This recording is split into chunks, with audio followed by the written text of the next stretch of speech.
제가 어려서 학교 생활할 때에 매년 일정 기간 동안 리본을 왼편 가슴에 달고 다녔습니다. 아마 제 연배쯤 되시는 분들은 기억이 나실 텐데요. 그 리본에 뭐라고 쓰여 있는가 하면 불조심. 기억하시는가요? 그 당시 슬로건은 이것입니다. 자나깨나 불조심. 그 당시에는 살림도 많이 훼손이 되었고 지금은 정말 우리나라 살림이 아주 울창한 가운데 있죠. 그 당시에는 황폐한 산들이 참 많이 있었거든요. 산림 보호 정책으로 자나깨나 불조심. 광야의 삶을 살아갈 때에도 조심조심할 것이 있습니다. 자나깨나 특별히 예수 믿는 사람들은 더 조심해야 할 것이 있는데 무엇을 조심해야 되겠습니까? 말 조심해야 됩니다. 행복 인생을 살기를 원한다면 광야 같은 인생길을 걸어갈 때에 행복 인생이 되기를 원한다면 조심하고 조심할 것이 있는데 말 조심입니다. 가정이든지 교회든지 나라와 민족이든지 항상 문제가 되어지고 갈등이 찾아오고 그 가운데서 다툼을 벌이고 지금도 마찬가지죠. 이전 투고를 벌이게 되는 이유 중에 하나가 뭔가 하면 말 때문인 것입니다. 말 한마디를 바르게 하면 그런 일이 없을 텐데 말을 잘못하게 되어지니 사실은 별거 아니거든요. 그런데 그 별거 아닌 것을 말을 조심하지 않음으로 인해 가지고 큰 문제가 일어나는 것을 볼 수가 있습니다. 애굽에서 나온 이스라엘 백성들은 광야 생활을 할 때에 어려움이 닥칠 때마다 불평했습니다. 배고파 죽겠다, 목말라 죽겠다, 이렇게 사느니 죽는 것이 낫겠다. 우리가 차라리 애굽에서 죽는 것이 더 나을 뻔했다. 하나님께서 그들의 불평하는 소리를 듣게 되셨는데요. 오늘 본문에 보니까는 이렇게 말씀을 하시고 있어요. 내가 어느 때까지 참겠느냐. 참으시는 하나님, 참고 또 참으시다가 더 이상 안 되겠다 싶어가지고 본문 28절에 이렇게 말씀을 하십니다. 그들에게 이르기를 여호와의 말씀에 내 삶을 두고 맹세하노라. 너희 말이 내 귀에 들린 대로 내가 너희에게 행하리니. 하나님께서 맹세를 하시는데요, 맹세하실 필요가 없으신 분이십니다. 그리고 맹세는 자기 위에 있는 것으로 하게 되어지는데 하나님은 최고봉에 계시는 분이시기 때문에 자기의 삶을 두고 맹세를 하시기를 너희 말이 내 귀에 들린 대로 내가 너희에게 행하리라. 그 결과 어떻게 되었습니까? 애굽에서 나온 20세 이상으로 계수함을 입은 자들 모두가 여호수아하고 갈렙 두 사람을 빼놓고는 광야에서 죽게 되었습니다.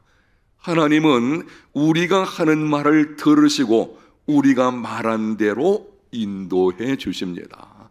여러분, 그러므로 말을 바꾸면 인생이 바뀝니다. 따라합시다. 말을 바꾸면 인생이 바뀐다. 신약성경 야고보서 3장에 보게 되면 사람의 혀를 여러 가지에 비유하고 있는데요. 그 중에 앞부분에 기록된 비유가 사람의 혀는 짐승의 입에 물리는 재갈과 같고 배의 키와 같다, 이렇게 표현을 하고 있습니다. 짐승에게 재갈을 물려 놓으면 사람이 이끄는 대로 따라오게 되는 것이고, 운동장만한 큰 배도 그 방향을 결정하는 것이 배 뒤에 있는 작은 키입니다. 마찬가지로 재갈과 작은 키가 짐승과 배의 방향을 결정하는 것처럼 그 사람이 무슨 말을 하느냐 하는 것이 그 사람의 인생의 방향을 결정하게 됩니다. 말은 우리의 인격을 먼저 보여주게 됩니다. 무슨 말을 하느냐 하는 것을 보게 되면 그 사람의 인격을 보여주는 것이죠. 그런데 그 이상으로 그 사람의 인생의 방향을 결정하는 것입니다.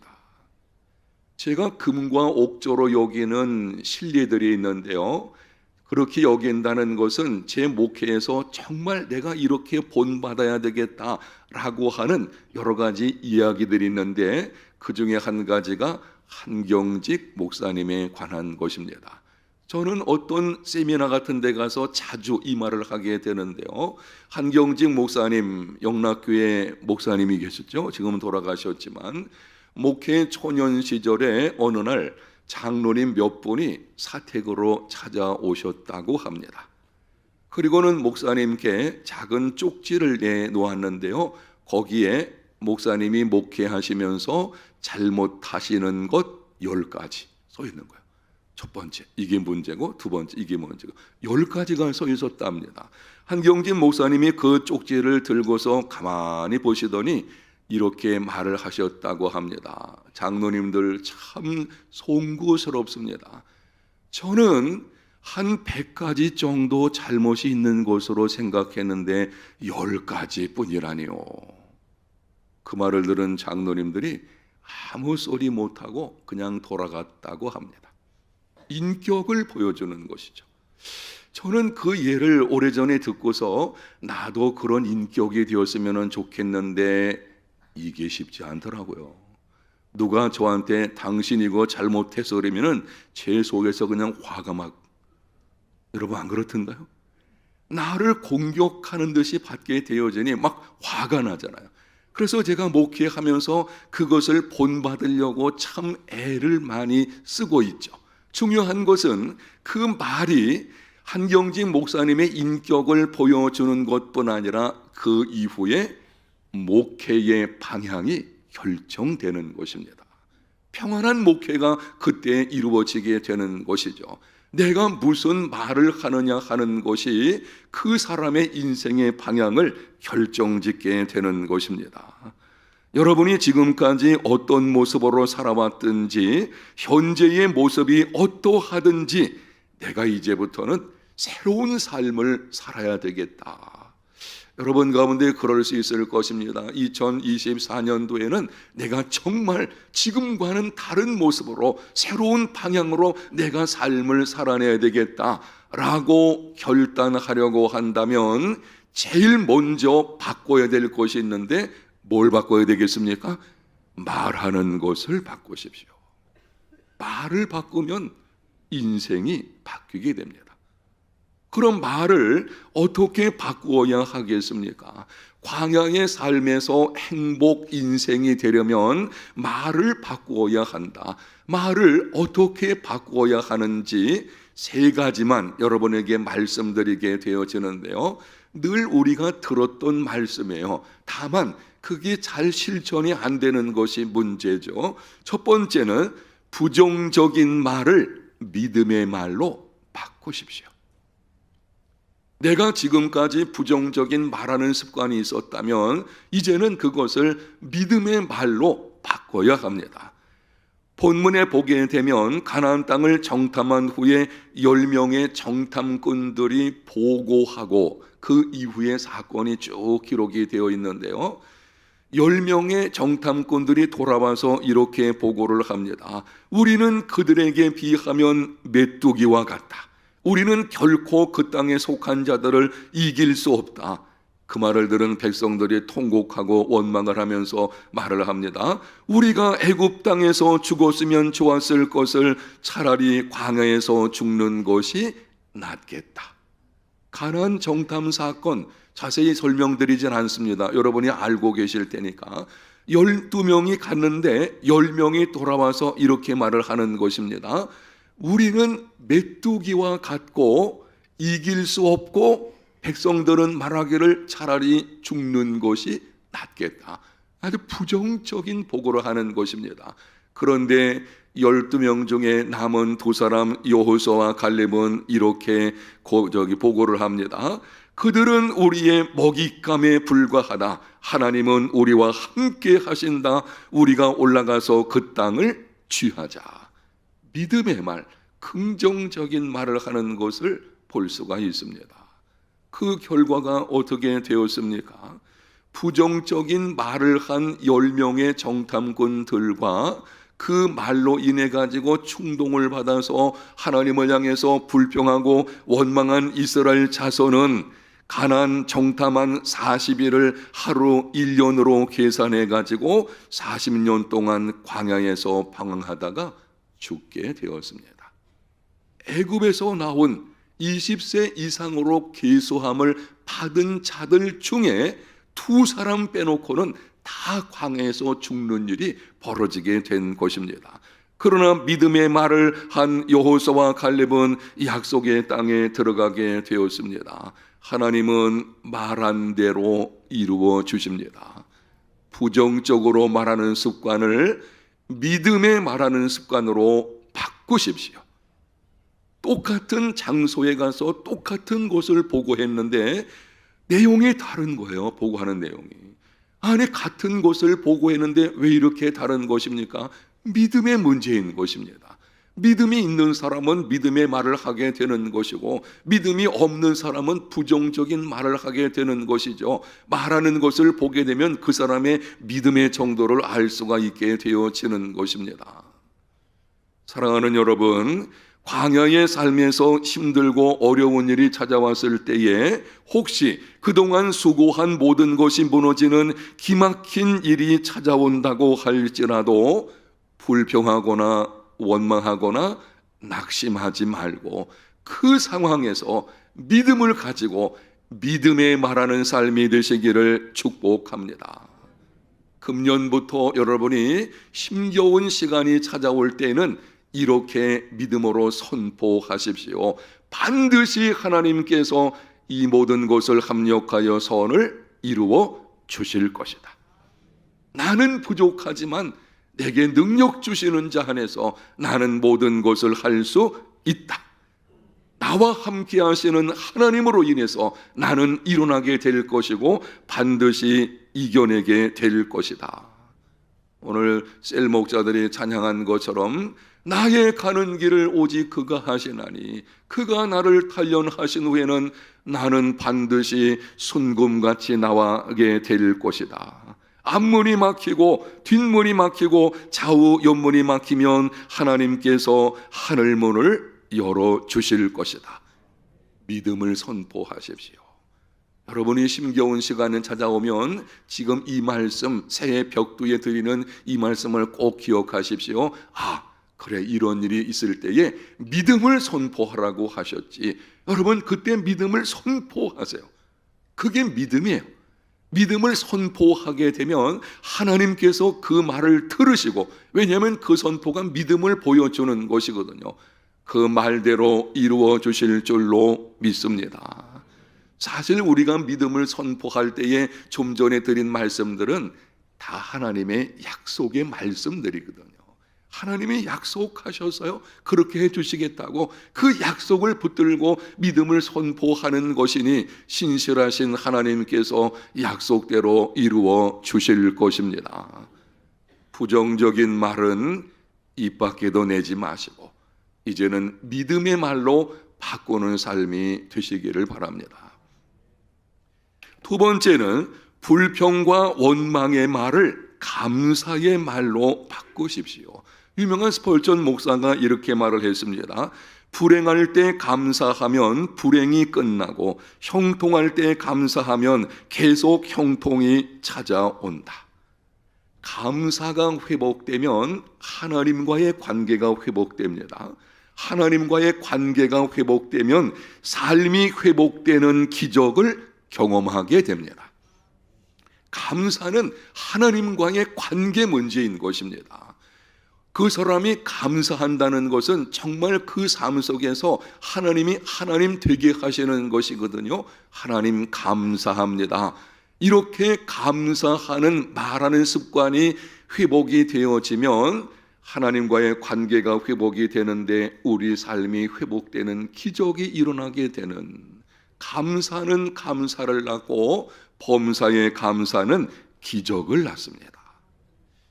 어떤 상담가는 우울증을 가지고 찾아온 사람에게 종종 이렇게 처방을 했다고 합니다. 집으로 돌아가셔서 2주간 동안 감사할 거리를 찾아서 감사하고 오십시오. 그러면은 제가 치료 방법을 가르쳐 드리겠습니다. 그랬더니 많은 환자들이 2주간 동안 감사하는 중에 회복이 되었다고 합니다. 오늘 나오신 여러분들 가운데서 내 인생은 불행하다, 혹시 그런 분이 있는지 모르겠어요. 나는 불행한 인생을 살고 있어. 우리 가정을 보니까, 나의 인간관계를 보니 내 인생은 불행해, 이렇게 생각하는 분들이 있다면 감사가 회복되는 시간이 되시기를 축복합니다. 감사 회복이 인생 회복이에요. 따라합시다. 감사 회복이 인생 회복이다. 아멘. 작은 것부터 감사하십시오. 찾으십시오. 작은 것부터 찾아서 감사하고, 그럼에도 불구하고 감사하십시오. 불평과 원망의 말을 감사의 말로 바꾸면 불행이 끝나고 삶이 회복되는 기적을 경험하게 됩니다. 광야의 삶에 관한 이스라엘 백성들이 애굽에서 나와서 가나안 땅에 들어가기까지 광야 여정을 살펴보게 되면은 한 가지 우리가 주목할 것이 있는데요. 홍해를 기적적으로 건넌 후에 이스라엘 자손들이 하나님을 찬송하며 소고치고 춤추면서 하나님 앞에 영광 돌리게 되었어요. 그들에게 감사와 찬송이 있었습니다. 그런데 이상하게도 그 이후의 사건들을 보게 되면 이스라엘 자손들이 하나님이 하늘에서 만나를 내려주셨을 때에도, 반석에서 물을 내려주셨을 때에도 감사했다는 기록이 없는 것입니다. 물론 감사했으리라고 저는 믿고 싶은데요, 문제는 어쨌든 성경에 보게 되면 거기에 대해서 감사했다, 만나를 내려주셨을 때에도 아침에 일어나 보니까는 그게 뭔지 몰라가지고 이것이 무엇이냐, 거기서 만나라는 말이 나온 것이거든요. 그 말을 했을 뿐이지 하나님 감사합니다, 이런 내용이 기록되지 않은 것을 보게 됩니다. 제가 한번 생각을 해봤어요. 아니, 그렇게 놀라운 은혜를 하나님이 베풀어 주셨는데 왜 여기에 감사나 이런 기록들이 없을까? 내린 결론은 이스라엘 자손들이 그것을 당연시한 것입니다. 하나님께로부터 복을 받을 때 그걸 당연한 것으로 여기는 것입니다. 홍해가 갈라지는 그 기적적인 사건 앞에서는 정말 하나님께 찬송하면서도 이후에 계속해서 하나님께서 은혜를 베풀어 주시고 호의를 베풀어 주시니 이제는 그것을 당연한 것으로 여기는, 크게 감사하지 못하게 만드는 것이죠. 어려운 일이 찾아오게 되면 불평하고 원망하다가 해결해 주시면은 그게 감사와 찬송으로 나와야 되는데 당연시하는 것이죠. 이런 말을 제가 오래전에 읽은 경우가 있는데요. 호의가 계속되면 권리인 줄 안다. 사람들이 그래요. 호의를 계속 베풀어 주시면 그게 마치 자기가 당연히 받아야 될 권리가 있는 것처럼 감사하지 않는 것이죠. 여러분, 이 땅에 당연한 것은 없습니다. 내가 이만하게 평안하게 살아가고 있는 것 전적인 하나님의 은혜인 줄로 믿습니다. 당연하게 생각하지 마세요. 사실은 내가 이만하게 살고 있는 것은요, 누군가의 수고와 희생을 통해서 된 거예요. 여러분이 예수님 믿고 믿음 가운데 평안한 거, 어쩌면은 우리 선조들이 정말 우리 부모님이나 아니면은 할아버지 할머니 때부터 하나님 앞에 새벽을 깨워서 기도한 그 눈물의 씨앗이 여러분의 삶에서 열매로 맺히는 것이 있을 수 있고요, 우리 주님께서 하나님 우편에서 우리 위해 중보기도 하시기 때문에 지금 내 믿음이 지켜지는 것입니다. 내가 스스로 믿음 지켜나가는 줄 아십니까? 아니에요. 지금 내 믿음이 이만하게 지켜지는 거는요, 주님께서 나를 위해 기도하시고, 셀 목자들이 여러분을 위해서 기도하시고, 하나님의 종들이 여러분을 위해서 새벽에 기도하고, 누군가의 도움을 받고, 그래서 되어진 것입니다.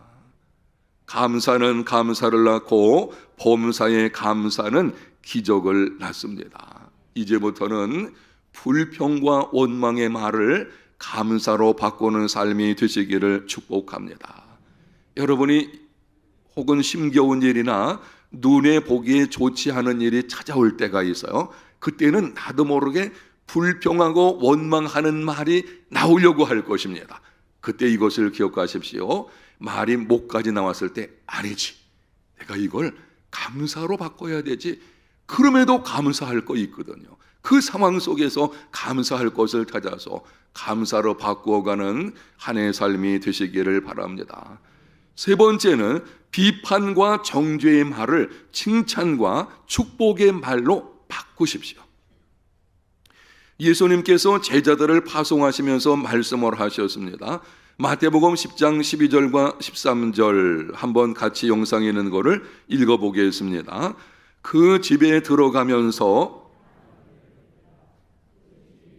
합당하면 너희 빈 평안이 임할 것이요 만일 합당하지 아니하면 그 평안이 너희에게 돌아올 것이니라. 주님께서 아주 놀라운 말씀을 하셨는데요. 제자들에게 너희들이 복음을 전하기 위해서 갔을 때에 어느 집에 들어가거든 그 가정을 축복하라. 평안을 위해서 축복하라. 너희들이 빈 평안이 그 집에 합당하면 그 집에 임하게 될 것이고 합당하지 않으면 누구에게? 평안의 축복을 빈 너희들에게 오게 될 것이다. 그래서 축복의 말은요, 하면 할수록 내게 복이 되는 것입니다. 특별히 여러분을 힘들게 하는 사람을 위해서 축복하며 기도하십시오. 누군가에게 상처를 주고 힘들게 하는 사람은 사실 생각해 보게 되면 그런 축복을 받을 만한 자격이 없겠죠. 좀 이상한 표현이긴 하지만 어쨌든 혹시 내가 그 사람을 위해서 빈 축복이 합당하지 않으면 내가 축복하며 기도하는 것이 다 누구에게 오는 것이에요? 내게 오는 것입니다. 여러분, 그래서 비판과 정죄의 말보다는 칭찬과 축복의 말을 하기를 힘써야 됩니다. 저주를 하면 할수록 이 나쁜 것인데요, 시편 109편 17절에는 이렇게 기록을 합니다. 그가 저주하기를 좋아하더니 그것이 자기에게 임하고 축복하기를 기뻐하지 아니하더니 복이 그를 멀리 떠났으며. 아주 무서운 말이 여기 기록이 되어 있죠. 저주하기를 좋아하더니 그 저주가 자기에게 임하게 되고 축복하기를 기뻐하지 않으면 복이 떠난다는 거예요. 하나님께서 우리에게 복을 주신 것은 다른 사람을 축복하라고 하시는 것이거든요. 이만하게 나를 살게 하신 것, 다른 사람을 섬기라고 축복하라고 주시는 거예요. 그런데 복을 받았으면서도 축복하지 않는 삶이 되면 이미 받은 복이 떠나가 버린다고 하는 것입니다. 저주의 말은 입 밖에도 내지 마시기를 바랍니다. 이제 우리가 한 가지 결심할 것이 이것입니다. 하나님, 금년부터는 비판과 정죄의 말을 칭찬과 축복의 말로 바꾸겠습니다. 아멘. 바꾸십시오. 말을 바꾸면은요, 내 인생이 바뀌게 되고 나뿐만이 아니라 다른 사람의 인생까지도 변화가 찾아오게 되는 것입니다. 여러분이 자녀에게 이렇게 축복을 해보십시오. 너는 하나님의 사람이야. 너는 특별해. 너는 소중한 사람이야. 그렇게 말을 바꾸게 되면은요, 그 자녀가 힘을 얻게 되고 칭찬을 하게 되면 그때 그 사람이 용기를 얻게 되어지는데요. 이런 말이 있었죠. 칭찬하면 고래도 뭐한다? 춤춘다는 말이 있잖아요. 어쨌든 칭찬이라고 하는 것은요, 정말 다른 사람을 세워주는 일이 되어지는 것입니다. 비판과 정죄의 말을 칭찬과 축복의 말로 바꾸십시오. 사랑하는 성도 여러분, 말을 바꾸면 인생이 바뀌게 됩니다. 정말 우리의 언어 생활을 한번 돌아보셔서 금년부터는 말을 바꾸는 중에 말한 대로 이루어 주시는 하나님의 일하심을 경험하는 삶이 되시기를 예수님 이름으로 축복합니다.